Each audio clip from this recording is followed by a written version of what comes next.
సముద్రాలను ఈదుతోన్న సాహసోపేత మహిళా స్విమ్మర్ గోలి శ్యామల మరో రికార్డు సాధించారు. విశాఖ నుంచి కాకినాడ వరకు 150 కిలోమీటర్లు సముద్రాన్ని ఈదుకుంటూ లక్ష్యం చేరుకున్నారు. డిసెంబర్ 28న విశాఖ ఆర్కే బీచ్ నుంచి ఆమె ఈతను ప్రారంభించింది. రోజుకు 30 కిలోమీటర్లు లక్ష్యంగా పెట్టుకుని ఈ ఘనత సాధించినట్లు శ్యామల చెప్పారు. తాజా రికార్డుతో జీవితంలో ఏదైనా సాధించడానికి వయసుతో పని లేదని శ్యామల మరోసారి నిరూపించారు.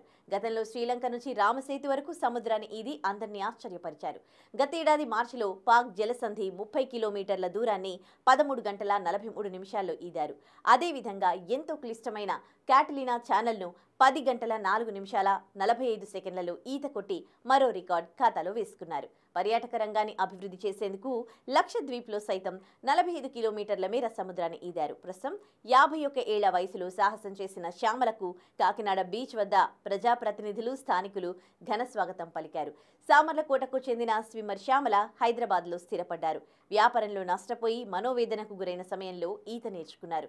స్విమ్మింగ్ పట్ల అందరికీ అవగాహన కల్పించాలని స్విమ్మర్గా మారానని శ్యామల అన్నారు.